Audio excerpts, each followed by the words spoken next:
So we've got Emma with us today. How are you doing, Emma? I'm okay, thank you. How are you?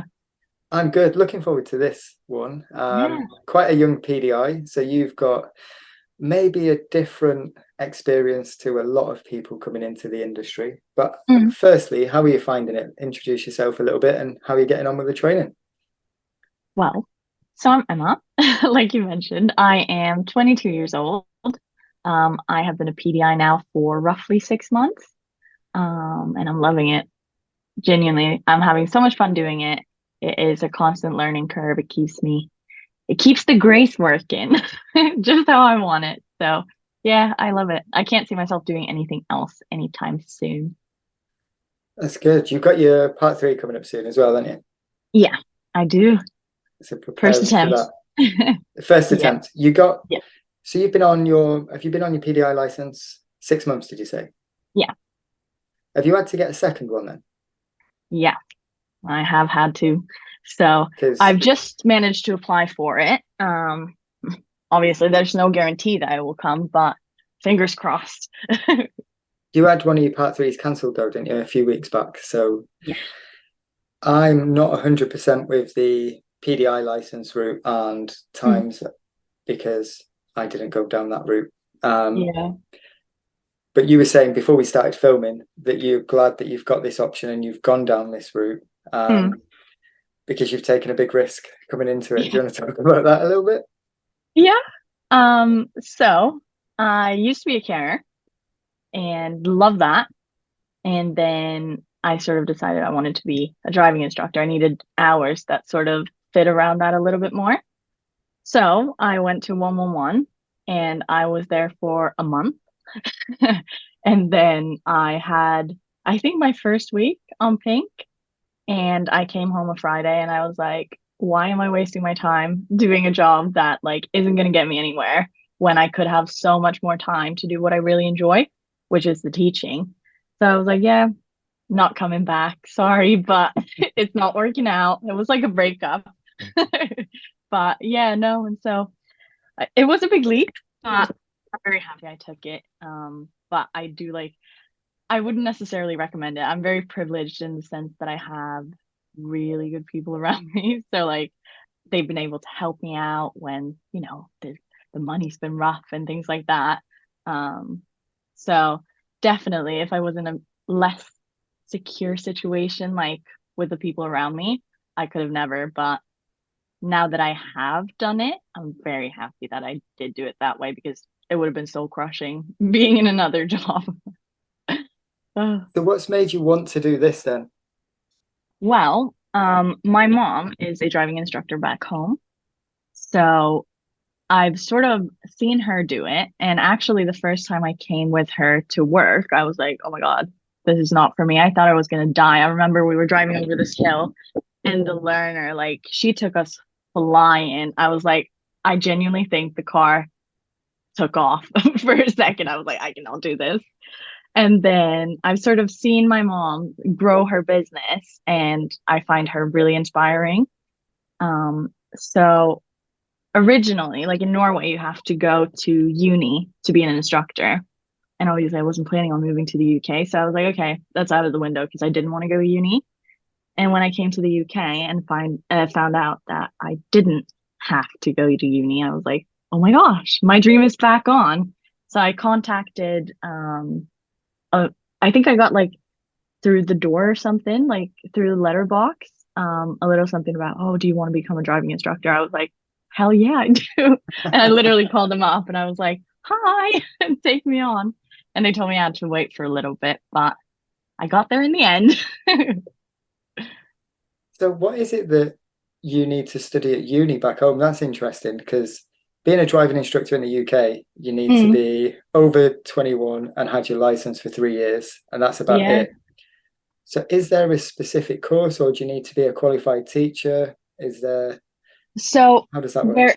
there's lots of things included. So there's maths, for example, when it comes to like braking lengths and stopping distance and things like that. There's a lot of teaching, and I believe they do like the psychology behind it as well. And it's like a 2-year course. I remember when my mom did it, I was like, not for me. So I just probably think that in a way, they are probably more qualified in the sense that obviously they have more training.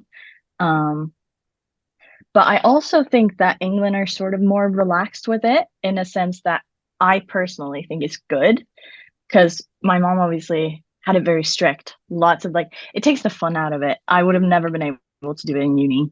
I don't like studying. I don't like getting graded exams. Like, nah.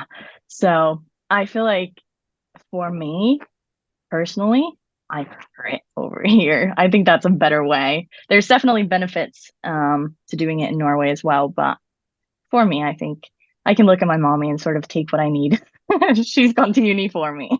It's interesting that you need to go uni over there. Yeah. I mean, I'm not going to ask you about statistics and road safety because that's going to kind of take us down a rabbit hole that maybe we're not going to cover tonight. But how are you finding being a PDI then? Now you've gone all in on it. How are you finding Hmm. it? Really fun. I love it. I love every moment of it.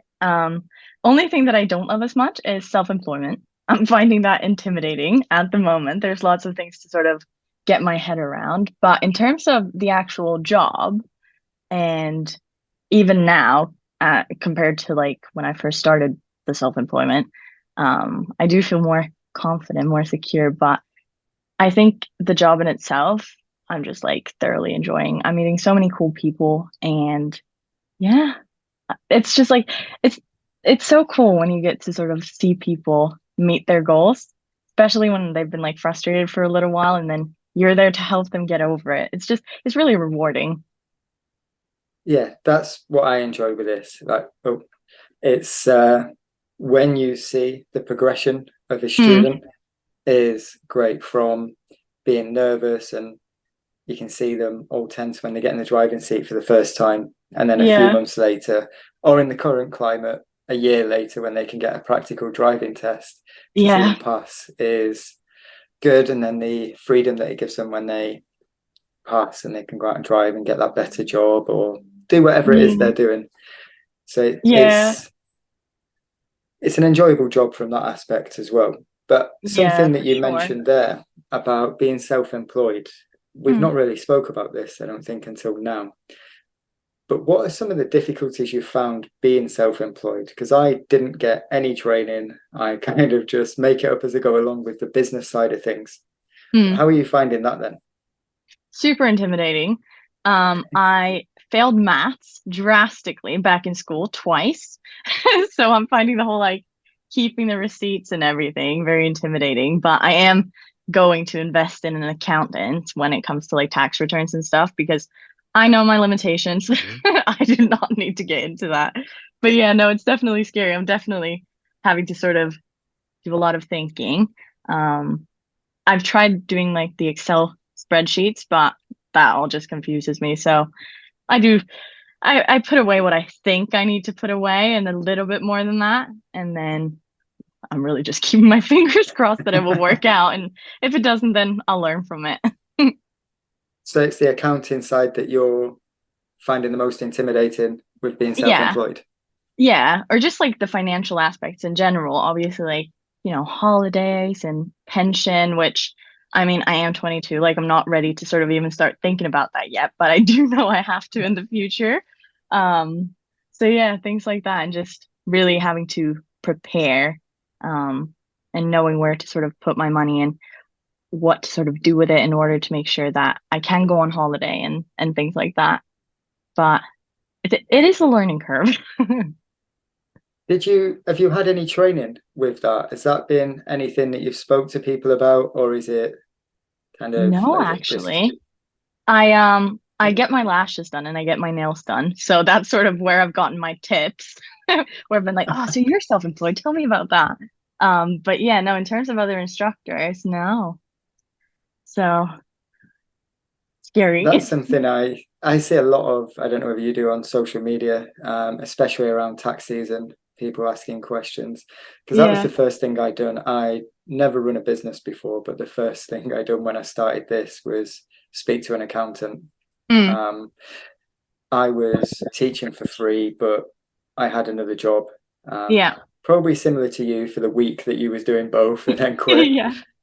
So I was a little bit worried because I knew at some point I'd pass my part 3 and I'd be working 2 jobs. So I got Mm. an accountant for that side of it. It was more, I'm going to have a salary and the driving instructor stuff. I'll let the Yeah. accountant deal with it. But since then, I've just kept the same accountant. Yeah. Send a spreadsheet with all my numbers on, and then they tell me how much I owe them and how much I owe the tax man, and then we're good to go. Yeah. I am a little bit paranoid about that. I've told my friends as well. Like, I'm so clueless that if my accountant wants to like steal money from me, I probably wouldn't even notice. I'd be like, yeah, sure, go for it. Take a bonus. Yeah, it is supposed to be quite simple, but I've not even looked at what I'm supposed to do. And I No, mean, I agree. I've signed to say that I've read all the documents that the accountant has sent to me. So and I've paid Yeah. some tax somewhere. Yeah. No, What I about support that. just yeah, pay the professionals. That's Yeah, that's what we tell people to do about learning to drive. So exactly. I that's know my one thing. limitations. Yeah, it's certainly a bit of advice I'd give anyone in this that's got questions. Like speak to an accountant Mm, and do it as soon as you can yeah. because it makes a big difference. What about the other sides of the business then? So you can't really advertise Mm, as a PDI, so your sponsors dealing with getting your students, all that kind of stuff. yeah. Diary management, have you had much training on that, or do they tell you how long the lessons are and what you need to do, or have you found a way to work that yourself? I've actually been really lucky in the sense that my trainer has been like very clear from the beginning that like it is my business. So I do the hours that I want to do. I deal with my diary the way I want to do. If I want an hour break, on a Tuesday, I'll give myself that. But no, I had no sort of knowledge of total drive, which is what we use. It's taken a little bit of trial and errors. I think there's been a few messages there that's been a bit like funny every now and then, but in general, I do feel like that aspect of it has been quite easy. Definitely the easiest. The only thing that I find challenging is the fact that I think it's so boring. So I hate like going into my Total Drive app and like setting up the appointments, but it's a necessary evil. Yeah, I mean, if you don't do it, you just don't have any lessons, and then it's easy. You don't Exactly. have to do anything. Yeah. Yeah, no, So, I do have like a paper diary that I tend to use more. Um, oh but the wow. Total Drive stuff is just like I So find you it use a such a paper pain. diary and total drive. Yeah. I'm sort of trying to um I guess like get back into the modern way of doing things, but I do find the diary is easier for me. That's surprising with your age. I think you should probably be the best with technology. Yeah. Yeah, people keep telling me that, but I'm really not very gifted when it comes to stuff like that. That's fair enough. You'll find what works for you. And a Yeah. paper diary. I did try very early on. I've never had a paper diary, but I did try Google Calendars because Oh, really? I was too cheap to pay £12 a month for Total Drive. Yeah. And then the calendars was just not working for me. I'm like, let's trial Total Drive. And that's all I've Yeah. used ever since. So Yeah. I find it easy. Yeah, I do find it's probably, I mean, I don't even know how to use the calendar on my iPhone. So compared to that, I find Total Drive to be a dream, but still, I don't know. It's not quite for me. I'm still working on becoming friends with it. You'll get there. Yeah, hopefully. So, what difficulties have you had then, apart from the business side of it, which we've covered a little bit? Get an Mm, accountant and a paper diary, and you're good to go. yeah. What other things have you found challenging? I know you've mentioned your age can sometimes be a bit of an issue. Yeah. Let's talk about that for a little bit. What are some of the struggles that you've had? I mean, there's been a few. I think probably my biggest weakness is the fact that I'm probably a little bit easy to sort of run over Okay. because I'm not, super confident yet. I am very humble in the sense that I know there is a lot of things that I don't know. So I probably find it the most hard to sort of, you know, stand my ground or trust that what I'm saying is correct. I've also found that sometimes when I have learners who have children that are older than me, and I'm sat there in my passenger seat and I'm like telling them they're doing things wrong and I feel so silly. But yeah, no, I think it's mostly like doubting myself and yeah, feeling feeling a little bit silly sometimes. I have also found that um other sort of instructors haven't been super nice.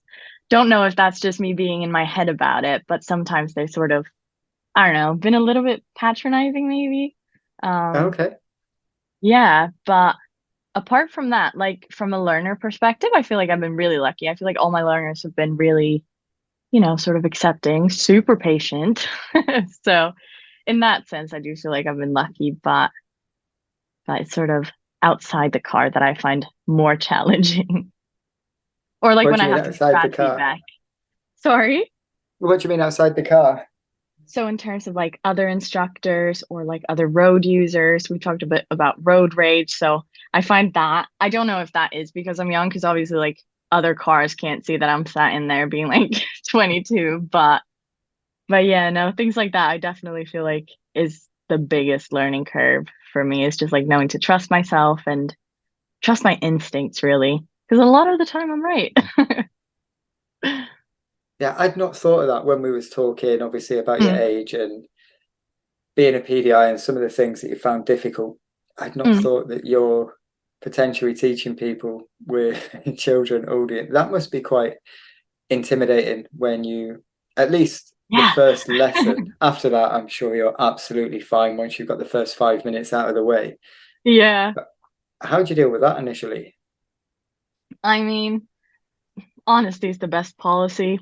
I usually will say, like, obviously, oh, you have children older than me. Like, that's kind of awkward. But no, I genuinely, like, I don't know if I've just been really blessed with my learners or if everyone's just great, but everyone has been so nice, especially about my age. And even like the ones that are older than me, they sort of like give me confidence. They're like, no, you're great. And I'm like, oh, thank you.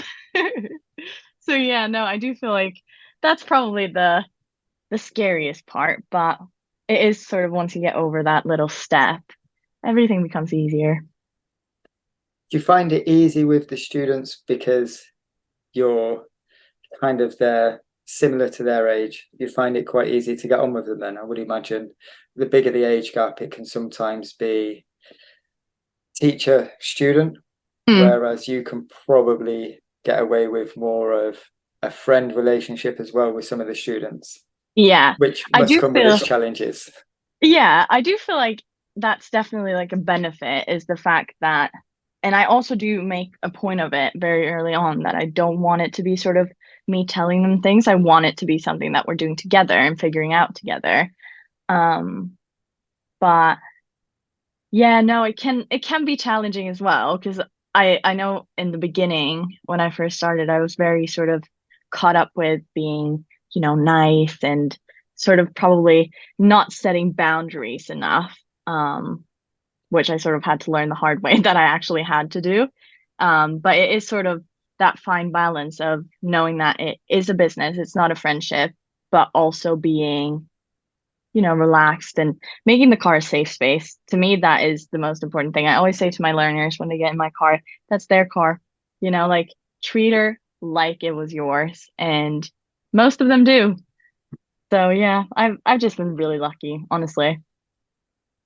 So, what are some of the lessons that you'd like to share with people that are maybe similar age to you or thinking of doing this?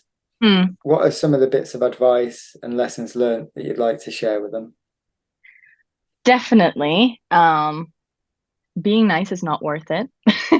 Obviously, you have to be reasonable, but being nice doesn't get you anywhere, especially when it comes to like actually like setting boundaries, especially when it comes to like cancellations and money and stuff. You're not wrong for setting that boundary. You're not wrong for honoring a cancellation policy because at the end of the day, if I don't work, I can't, feed myself or feed my pets.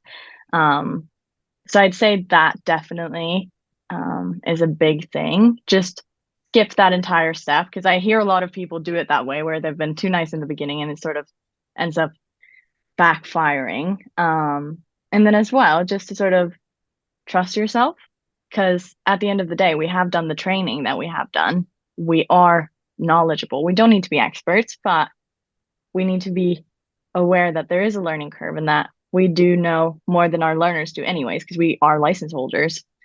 So take that and sort of give it, give the knowledge. I think that's a trap that most people fall into with the payment. It's something Mm, that I done early on, and yeah. I'm still trying to find the right balance with Mm, cancellation policies. yeah.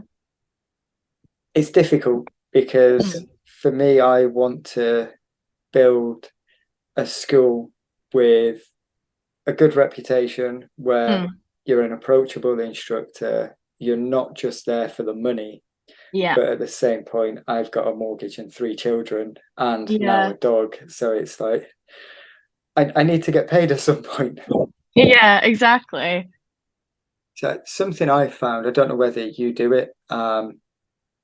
I've started sending out when students inquire about, in fact, you'll get all of your students, I assume, through the school. Mm, So I don't know what they'll deal with. We'll talk about that in a minute. But I send out a generic message as soon as someone's about to be loaded into Total Drive.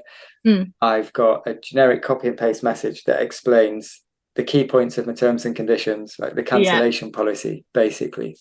And I found that's made quite a big difference to me then charging, because Yeah.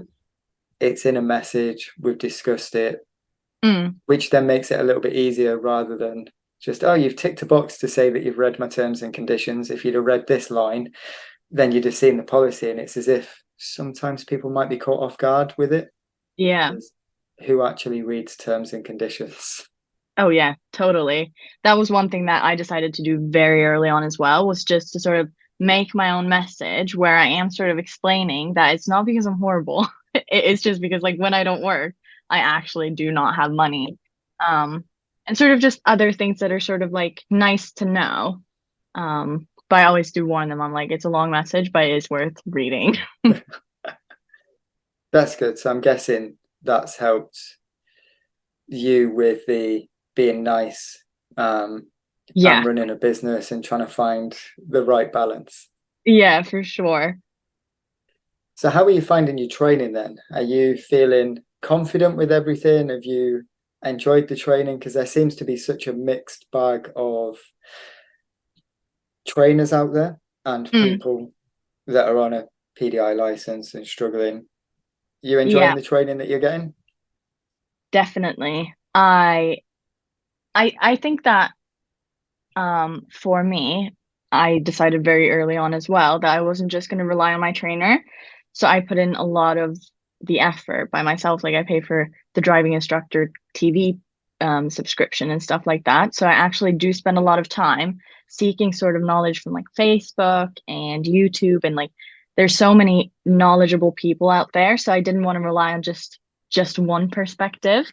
Um, so yeah, I actually have really thoroughly enjoyed it. I don't know if I feel as confident as I can do, I think, but obviously I've never done a part three. I know what the part three is, but never having sat in it or never really knowing anyone that well that's sort of gone through the entire process, it is sort of intimidating because I'm kind of like, oh, well, what if I prepare and then it's completely different once I get in the car. But in terms of sort of the competencies and stuff like that, I do feel confident that I am hitting them usually. I am at least making the effort, and I am trying to sort of take all the training in and actually putting it into work. I want to get into good habits really early so that I don't have to sort of change things around. So do you reflect on the lesson with the 17 competencies, or do you go into the lesson with certain competencies in mind? How do you manage that around the 17 competencies? It depends. A lot of the time I'll reflect after, and then I'll be like, oh, I didn't quite hit this one that time. And then I'll sort of go into my next lesson knowing that, oh, these are my weaker points. So now I'm really going to hit them.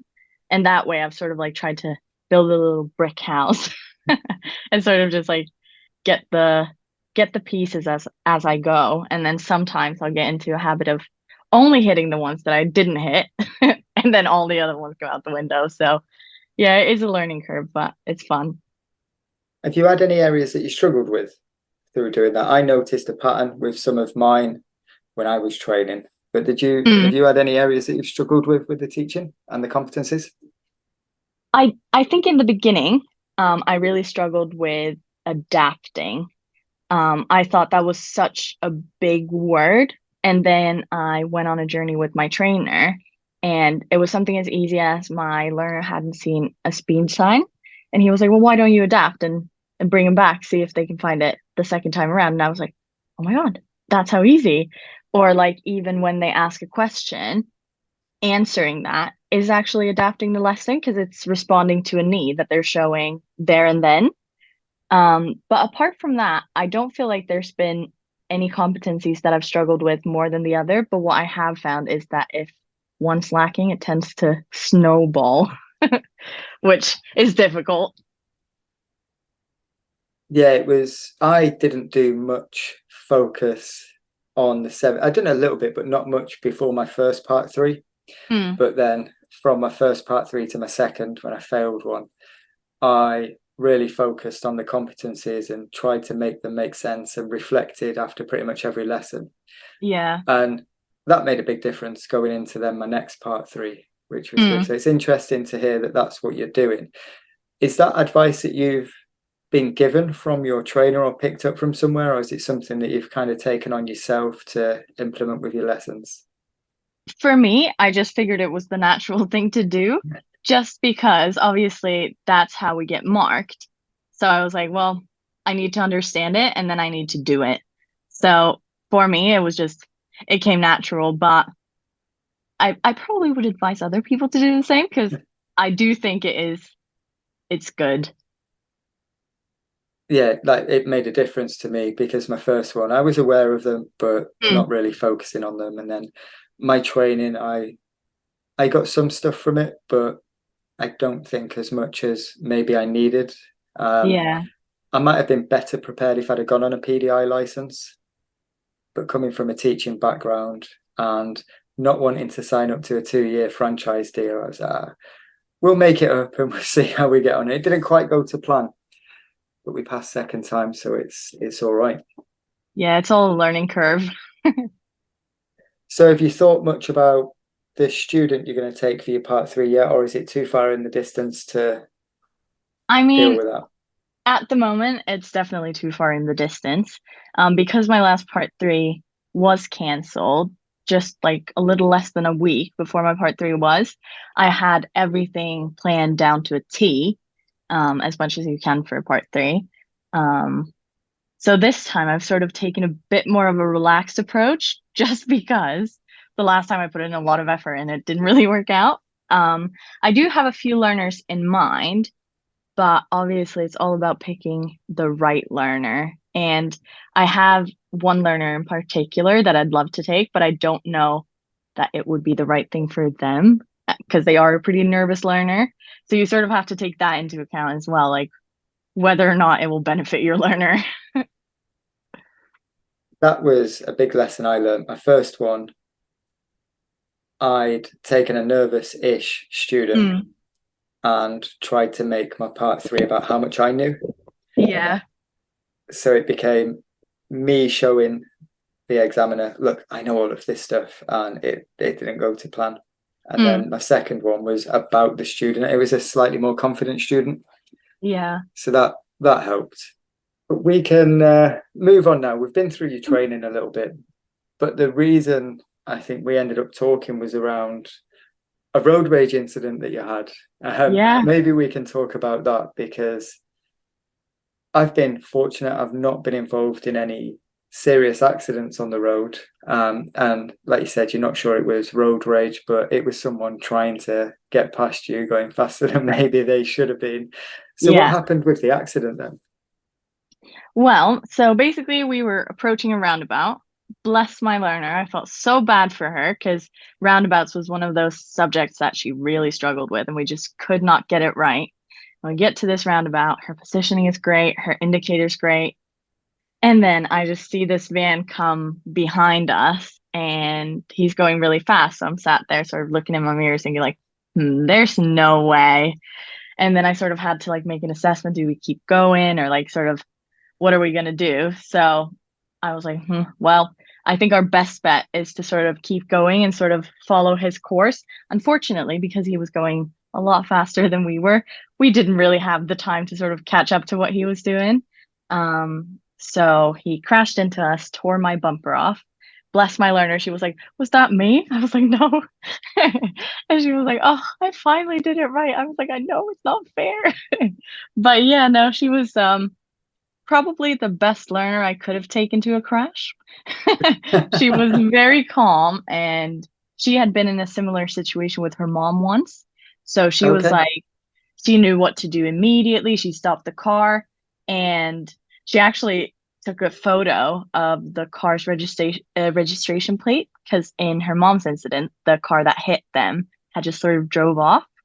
But yeah, no, she was really, really good, handled it really well. I think probably I was more shaky than she was, just because in the situation, I wasn't really that phased, but when you sort of get home and you realize that actually there's not a lot of things that we could have done differently, we were in a crash because someone else made a really, really dumb decision. And just knowing that you are having like people's children in your car, like you're having people's babies, and to know that, you can't control what other people do. And that to me was something that like really hit me. I was like, I don't know if I can do this. It completely knocked my confidence. Just, I was like, oh, I don't know. Do I really want to expose people to this or do I want to expose myself to it even? Um, but yeah, no, she was really calm. And I mean, we always joke that, like, my oh my, I'm a great instructor for like really showing the entire thing. Like, now I've even taught her to be in a crash. So, but yeah, no, it was definitely not a great situation, but you learn from it. You do. So how was your student when they got back in the car for the next lesson when you get either the courtesy car or your car fixed?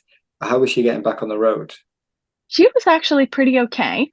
Um, Scared of vans, understandably enough. So, um, yeah, no, whenever there were vans and stuff, she definitely wasn't comfortable. But in the big picture, I do think it made her a better driver. Like, she is checking her mirrors 10 times more. She's very much more aware, sometimes too aware, where I like catch her staring at the mirrors rather than like doing a quick glance. Um, but yeah, no, in general, I think that she was very good in that situation. Absolutely. Well handled. How did it affect you? That's something that I think is worth raising is the effect someone doing something stupid on the road can have because you're now off the road, can't Mm. earn, and then you've got to get back on the road and take learners back out again. How did it affect Yeah. you the few days afterwards or immediately? I mean, obviously, it was the fact that I couldn't work. I did have a few learners who had signed up to start with me, who, once I sort of sent the message that I'd had a crash, never got back to me. And yeah, it was just like I had a really great week booked in, and it just did not work out. I ended up getting a courtesy car that just wasn't very good. My learners hated it. I didn't particularly enjoy it. And it sort of brought a lot of my learners back a notch, getting back into like a car that actually was really difficult to drive. Um, but again, I feel like all my learners have been really great. Like I have a really nice bunch of like my little chickens, like I call them. Um, so yeah, no, they were all really patient and most of them, even though they didn't get back to me right away, have actually come back later on and be like, oh, can I book a test? Can I book a lesson with you? So in that sense, it's definitely picked up, but it was a huge dent in my diary for a while. Yeah, because I don't think people see the impact when you drive your car for your job and then it's off the road. Like you say, you've lost out on potential clients, you've Mm. got students that needed business. So the impact financially is massive. And then getting back on the road, how were your first few lessons, or how are your lessons now? Has it changed maybe how you teach or what you do when you're on the road? Um, Not necessarily. Getting back into the car for me was really difficult because, again, I was just so aware of the fact that other people could make a bad decision and it could affect my learners really badly. So I did have to have a few drives where I just like had my friends. I was like, I'm not going to get in the car by myself, so you need to come with me for a 3 hour drive. So it was a lot of just like manning myself back up because it did knock my confidence in the sense like, well, am I really competent? Am I really fit and proper? So I sort of had to like put myself in situations, especially roundabouts. Like the first few days after getting my car back, I avoided them like the pest. And then I was sort of like, you know what? I just need to get back into it. And then once I got back into doing roundabouts, it was taking my learners back on roundabouts, which again, I sort of did the same approach of just to avoid them.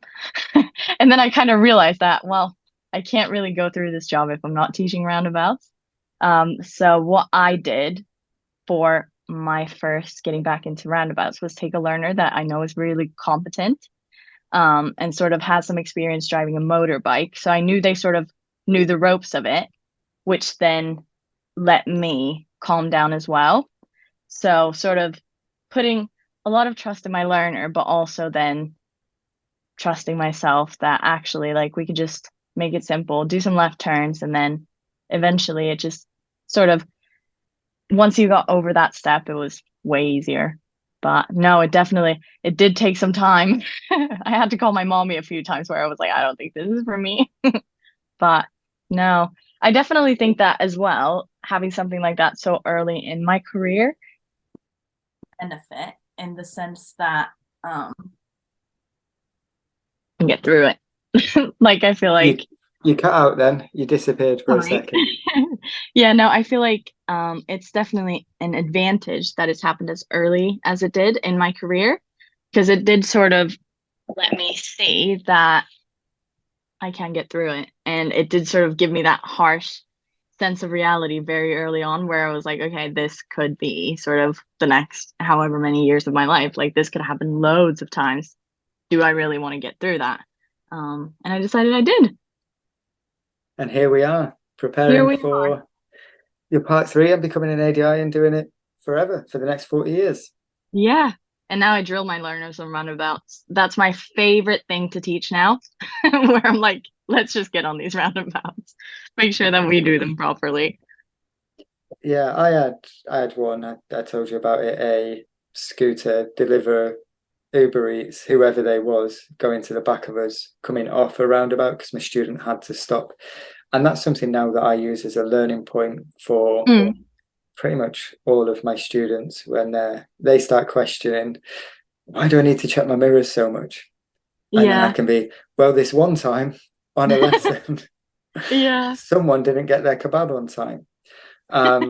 So yeah, there's sometimes things that are out of your control. I mean, that one, my learner, something I noticed with him, he's a young lad, fairly confident, but he was really quiet when he got back in the car. And I was like, Really? yes, obviously I had a conversation with him, Mm. and he was worried because he thought it was his fault. And I was Oh, like, well, they drove into us, so no, it's not our fault. And yeah. he's like, but I hit the brakes. I'm like, well, it was hit the brakes. I hit the car that was coming towards us. But we then used it as a learning point. We Mm. kind of played out different scenarios, which would have made that a better situation. I'm not sure whether the rider was on their phone checking where the house was that they needed to deliver to, Yeah. um, which would explain why they just drove into the back of us. I was fortunate there was no damage. I Mm, saw the pictures of what happened to your car because it was the front bumper that got took off, was it? yeah, Whereas mine had a few scratches on the back bumper. And had I have had my dash cam, it would have made for a half decent watch. yeah. No, We I'm didn't. definitely so grateful that I have those dash cams. Like, because I feel like as well, something that I was really worried about was the fact that like people see learner car in an accident, they're immediately gonna think like it's the learner's fault. And sort of having that dash cam to look back on and being like, ah, okay, well, actually we couldn't really have done anything differently here. Um, helps me at least. In a way, it's sort of scary because I couldn't have rescued it. In the other sense, it's better because I couldn't have rescued it. So it's sort of, you sort of just have to decide to look at the positives. And I do think as well that it has made for a more realistic sort of discussion of risks and responsibilities, where I always do tell my learners, like, I will always do my best to keep us from getting into a dangerous situation. But sometimes other drivers do things that we cannot control. Which I don't know if that makes them more confident or less confident, but I have found that again, it just makes them more aware that don't put like blind trust into us because we're not miracle workers and being on the road is, you're driving a moving weapon. So it is scary. Sorry about that.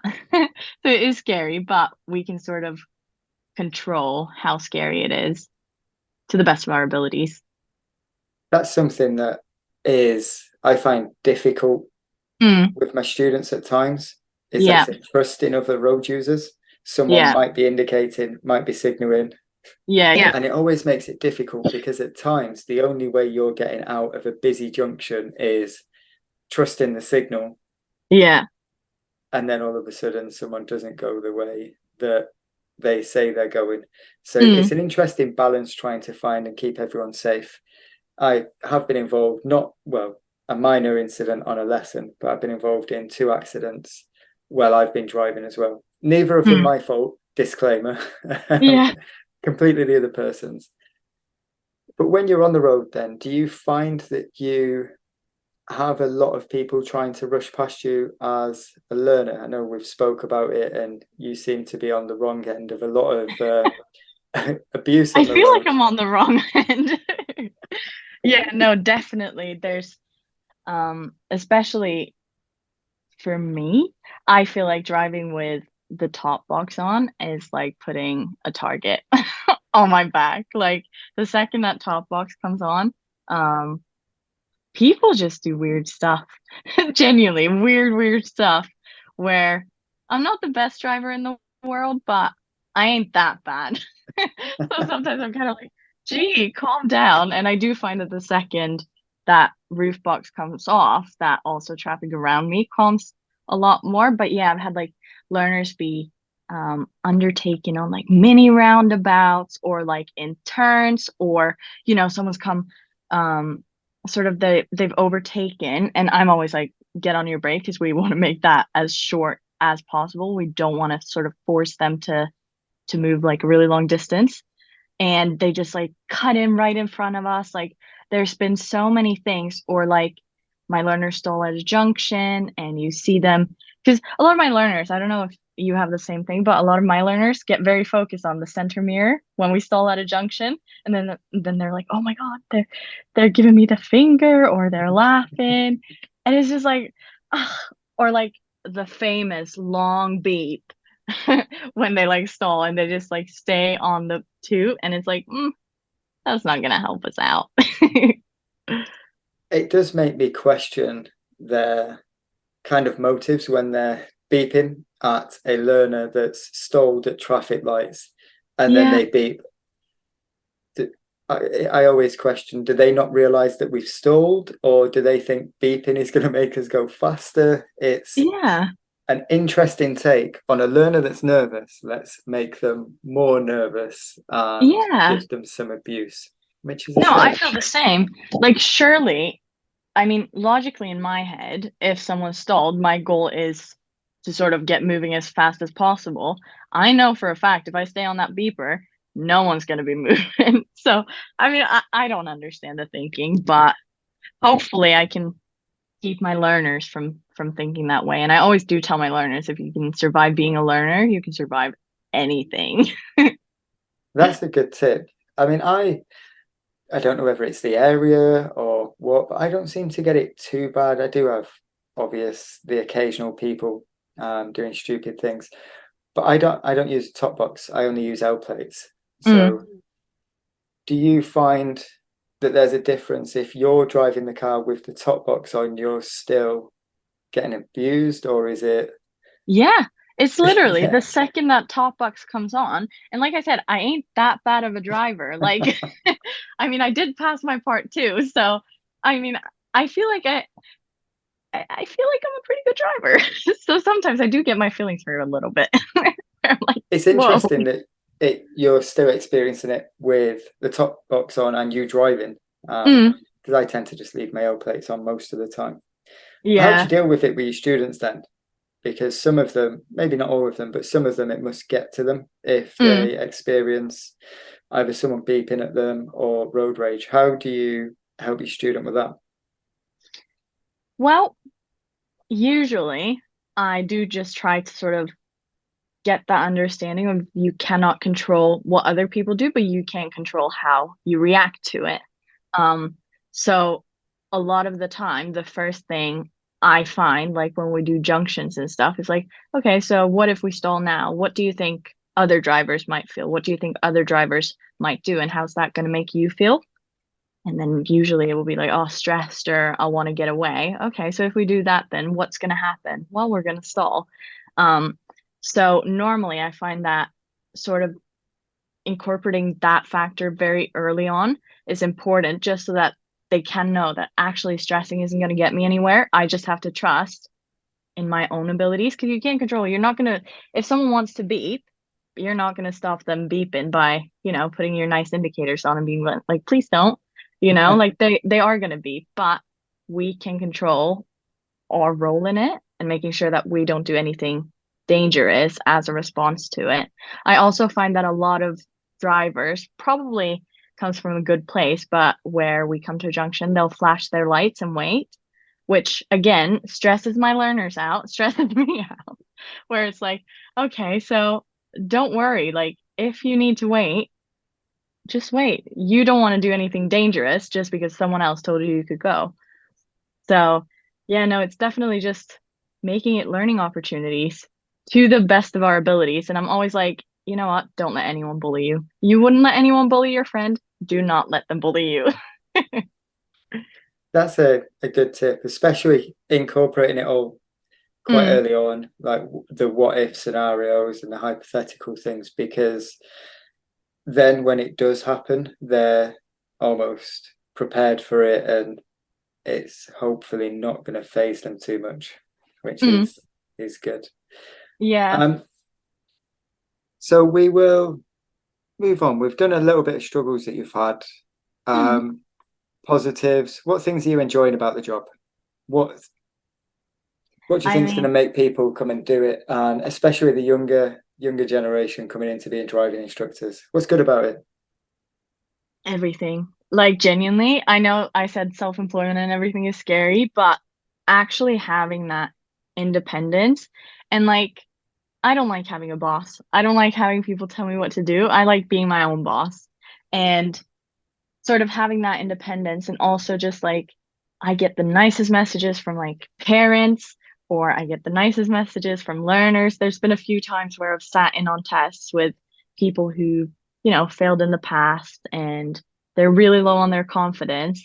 And then they do that test, and I'm like sat blinking away tears because I'm so proud. And it's like, I know we're meant to be really anonymous, but sometimes I'm back there like, oh, I'm so proud right now. And just like, seeing the reaction when they get things right. And especially like obviously when they pass their driving test, like that is the best feeling in the world. And I genuinely don't think like you can get a job that's more rewarding because it is a lot of sort of hard moments. And especially for me, I've had quite a few learners be very anxious. I've had some learners get in my car and burst into tears because they're so nervous. And then we get to the end of the lesson and they're like, oh, yeah, it feels good. Or we finally get on the road and they do like a left turn and they're fine with it. And I've had one learner as well who was really scared of driving herself home. She needed to be in a familiar area. So we sort of went through country roads and how to sort of do them efficiently. And by the end of the lesson, I was like, okay, so now you're going to drive us home. Her road was on a country road. And she was like, no, I can't do that. I was like, let's try it. If we stop, we'll stop and I'll take over. And we start doing it. And like, she's like, oh my God, this is so much fun. And she's like, right up to 60. I'm like, look at you, Tiger. Like, you can do this. And she was so happy with herself. And getting to sort of be part of that experience, it could make the toughest people cry. Genuinely, it is the best job in the world. I would recommend it to everyone. So if there are people that are taking your recommendation and wanting to be a driving instructor, what advice would you give them from where you've come from to where you're at now? What advice have you got for people? Trust yourself. Genuinely, trust yourself. And I would say make sure that you actually want to teach. I think that some people fall into the trap of wanting to make money. You're not going to make money if you're not having fun doing it. And really like humble yourself. Don't go into it thinking like, oh, I know everything. Make it a learning experience for both you and your learner and sort of make it as equal as you can and make that car a safe space.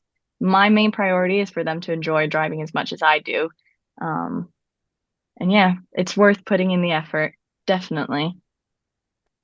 I'm glad you're enjoying it.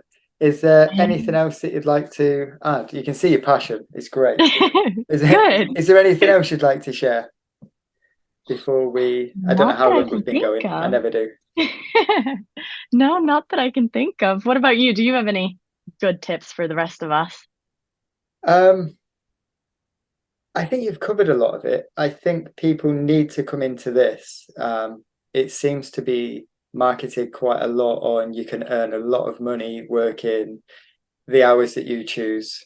Mm, First off, if you want to make the money they're advertising, you don't get to work the hours that you choose. You work all of the hours that are available. yeah. And you're right, it's a teaching job. It's not a driving job. It's not an easy job. I think you've got to be passionate.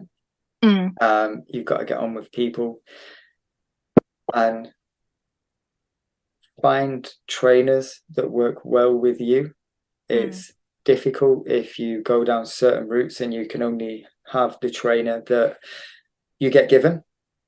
But mm. if you can seek out people that you work well with, I think that makes a big difference. Yeah. Yeah, I'm learning so much with all of these, and watch all the other episodes as well, and then you'll be good to Yeah, go. You'll pass. I will. But yeah, I think know that it's a teaching job is Mm, a good point that you raised, and don't come into it for the money because you'll likely not make the money if you're not enjoying it. yeah. And I do think what you said about the right trainer is so important as well because we put so much effort into learning how to make the environment that we make client centered. There's not necessarily a lot of that when you're sort of going through a big franchise or you're doing your training. A lot of it is sort of built up the same way. But remember, like everyone learns differently, and you just need to figure out what works for you in the same way that we want to figure out what works best for our learners.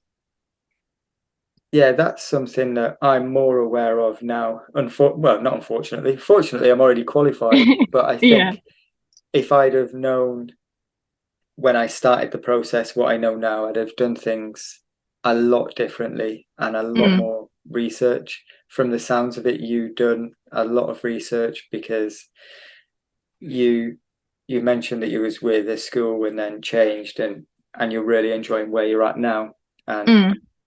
all the different resources that you're using from YouTube to subscriptions and stuff like that. So you've done the research, but I wish I'd have done more of that. And I think that's advice I like to give people is speak to more people, find out Yeah, what everyone else is doing, and find what works for you. definitely. Yeah, I think that's one thing that I learned very early on was the fact that when I first decided to be a driving instructor, I only researched the school I was going with, which obviously was a big national franchise. And it turns out when you only read their reviews, it's always going to be the good stuff. So I would definitely say it's worth going on the Facebook groups, even if you're sort of not starting your journey yet.